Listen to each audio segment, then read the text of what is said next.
കർത്താവ് നിങ്ങളോട് കൂടെയും അങ്ങേ ആത്മാവോടുകൂടെ. വിശുദ്ധ മത്തായി അറിയിച്ച പരിശുദ്ധ സുവിശേഷത്തിൽ നിന്ന് കർത്താവേ, അങ്ങേക്ക് മഹത്വം. അധ്യായം 6:19 മുതലുള്ള തിരുവചന ഭാഗം. അക്കാലത്ത് യേശു തൻ്റെ ശിഷ്യന്മാരോട് അരുൾ ചെയ്തു, ഭൂമിയിൽ നിക്ഷേപം കരുതി വയ്ക്കരുത്. തുരുമ്പും കീടങ്ങളും അവ നശിപ്പിക്കും, കള്ളന്മാർ തുരന്നു മോഷ്ടിക്കും. എന്നാൽ സ്വർഗത്തിൽ നിങ്ങൾക്കായി നിക്ഷേപങ്ങൾ കരുതി വയ്ക്കുക. അവിടെ തുരുമ്പും കീടങ്ങളും അവ നശിപ്പിക്കുകയില്ല, കള്ളന്മാർ മോഷ്ടിക്കുകയില്ല.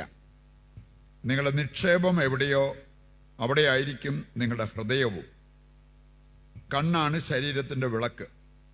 കണ്ണ് കുറ്റമറ്റതെങ്കിൽ ശരീരം മുഴുവൻ പ്രകാശിക്കും. കണ്ണ് ദുഷ്ടമാണെങ്കിലോ ശരീരം മുഴുവൻ ഇരുണ്ടുപോകും. നിന്നിലെ പ്രകാശം അന്ധകാരമാണെങ്കിൽ അന്ധകാരം എത്രയോ വലുതായിരിക്കും. കർത്താവിൻ്റെ സുവിശേഷം. ക്രിസ്തുവേ, അങ്ങേക്ക് സ്തുതി.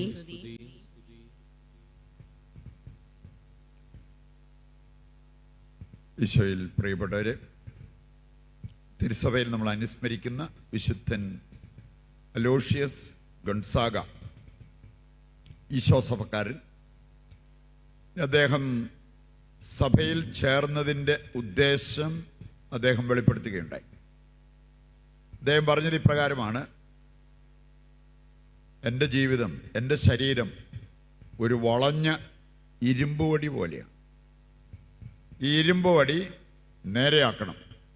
നമുക്കറിയാം, ചില സാധനങ്ങളൊക്കെ ചളുങ്ങുകയോ വളയുകയോ ഒക്കെ ചെയ്തു കഴിഞ്ഞാൽ ഏതെങ്കിലും വിധത്തിൽ അത് നേരെയാക്കാൻ നമ്മൾ നോക്കും.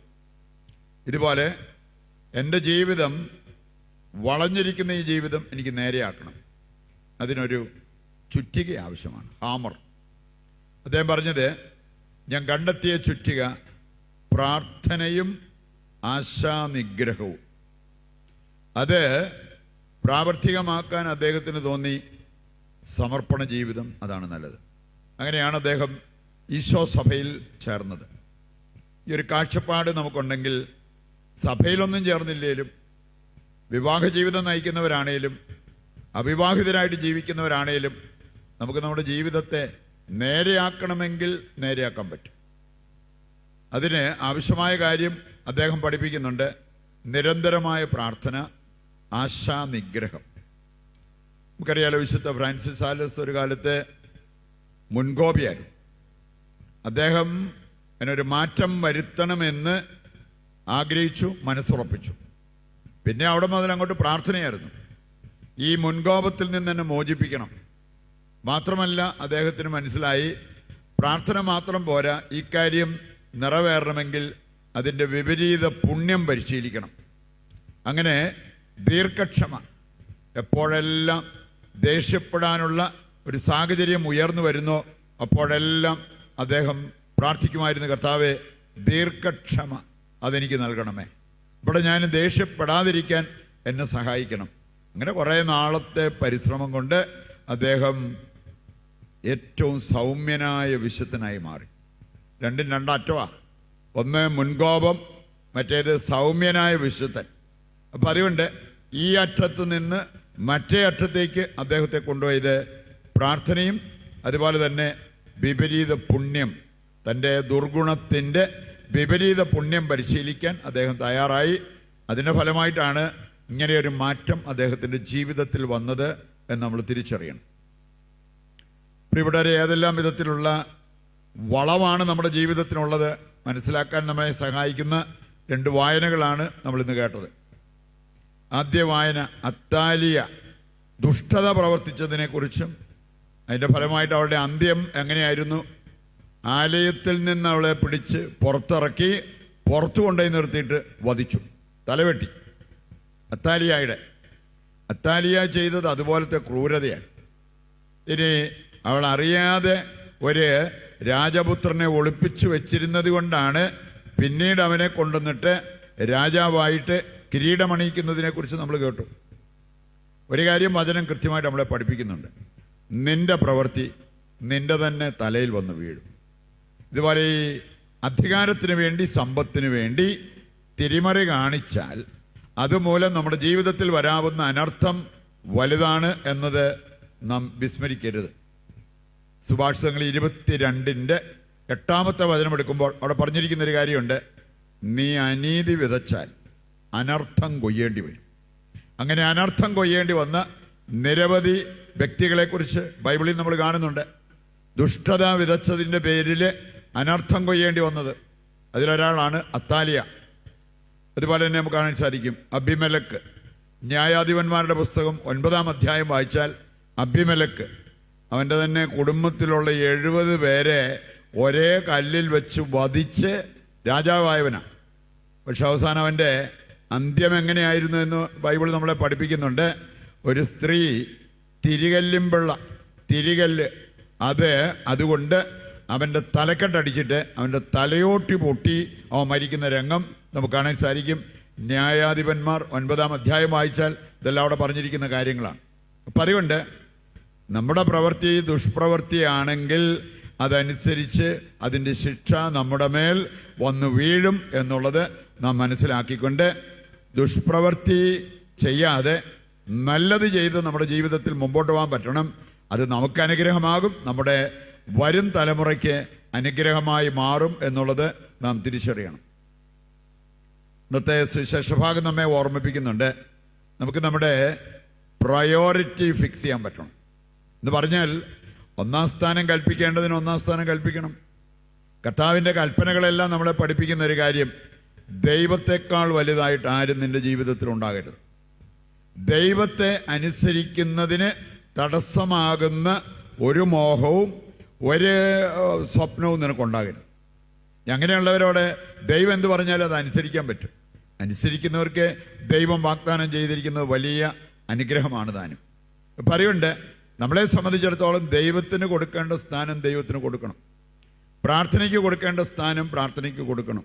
നമ്മളൊക്കെ സാധാരണ ഇത് ചെയ്യാറുണ്ടോ എന്ന് ഒന്ന് കണ്ടെത്തുന്നത് നല്ലതായിരിക്കും. സാധാരണ നമ്മൾ പ്രാർത്ഥനയ്ക്ക് കൊടുത്തിരിക്കുന്ന സമയം ഏതാ? ബാക്കി എല്ലാ പരിപാടിയും കഴിഞ്ഞിട്ട് മിച്ചം വല്ലതും ഉണ്ടെങ്കിൽ അതെ, ബാക്കിയുള്ളത് സാധാരണ നമ്മൾ ദൂരെ കളയുന്നതോ അങ്ങനെയൊക്കെയുള്ള കാര്യങ്ങൾ അതിരിക്കട്ടെ ദൈവത്തിന്. മിച്ചം വരുന്നത് അതല്ല നമ്മൾ ചെയ്യേണ്ടത്. ദൈവത്തിന് കൊടുത്തിട്ട് ബാക്കിയുള്ളത് കൊണ്ട് ജീവിക്കാൻ നമ്മൾ പഠിക്കണം. അങ്ങനെയുള്ളവർ ദൈവത്തെ മാനിക്കുന്നവർ, ദൈവത്തെ ആദരിക്കുന്നവരാണ്. അവരെ ദൈവം ആദരിക്കും. 1 സാമുവേൽ 2-ന്റെ 30-ാമത്തെ വചനം നമ്മളെ പഠിപ്പിക്കുന്ന അതാണ്: എന്നെ ആദരിക്കുന്നവനെ ഞാനും ആദരിക്കും, എന്നെ നിന്ദിക്കുന്നവൻ നിന്ദിക്കപ്പെടും. പറയുന്നുണ്ട്, ഹൃദയം ദൈവത്തിന് കൊടുക്കാതെ ഹൃദയം എല്ലാവർക്കും കൊടുത്തിട്ട് ഞാൻ വല്ലപ്പോഴുമൊക്കെ യേശുവെ നന്ദി എന്നോ യേശുവെ എന്നെ അനുഗ്രഹിക്കണമേ എന്നൊക്കെ പറഞ്ഞുകൊണ്ട് എൻ്റെ പ്രിയപ്പെട്ടവരെ ദൈവത്തിന് കിട്ടേണ്ട സ്ഥാനമൊന്നും കിട്ടുന്നില്ല. അതുകൊണ്ട് ഹൃദയത്തിൽ നമ്മൾ പ്രതീക്ഷിക്കേണ്ടത് ദൈവത്തെയാണ്. എന്നിട്ട് മറ്റുള്ളവരെ സ്നേഹിക്കാൻ തുടങ്ങുമ്പോൾ ആ സ്നേഹം പരിശുദ്ധമായിരിക്കും. അവിടെ നമ്മൾ പാപത്തിൽ വീഴാതിരിക്കാൻ അത് നമ്മെ സഹായിക്കും എന്നുള്ളത് നാം തിരിച്ചറിയണം. ഇന്നത്തെ സുവിശേഷഭാഗം പറയാണ്, നിന്റെ നിക്ഷേപം എവിടെയാണോ അവിടെയായിരിക്കും നിന്റെ ഹൃദയം. നമ്മൾ നിക്ഷേപം കണ്ടിരിക്കുന്നത് ഈ ഭൂമിയിലാണോ? ഹൃദയം ഈ ഭൂമിയിലെ കാര്യങ്ങളെ ചുറ്റിപ്പറ്റി കിടക്കും. കൊളോസസ് 3-ാം അധ്യായം ആദ്യ വചനങ്ങൾ വായിച്ചാൽ അവിടെ പറഞ്ഞിട്ടുണ്ട്, ഇനിയെങ്കിലും നിങ്ങൾ ഭൂമിയിലെ കാര്യങ്ങൾ അന്വേഷിക്കുന്നതിനേക്കാൾ ഉന്നതത്തിലെ കാര്യങ്ങൾ അന്വേഷിക്കുന്നവരായിട്ട് മാറുക. നമ്മൾ സമ്പത്ത് ശേഖരിക്കാൻ വ്യഗ്രത കാണിക്കുന്നത് ഈ ഭൂമിയിൽ ജീവിക്കാനുള്ള സമ്പത്താണോ അതോ സ്വർഗത്തിന് വേണ്ടിയുള്ള സമ്പത്താണോ? ദൈവികമായ കാഴ്ചപ്പാടുള്ളവർക്ക് ഭൂമിയിൽ സമ്പത്ത് ശേഖരിക്കുന്നതിനേക്കാൾ സ്വർഗത്തിൽ സമ്പത്തുണ്ടാകണം എന്നാഗ്രഹിക്കാനായിട്ട് സാധിക്കത്തുള്ളൂ.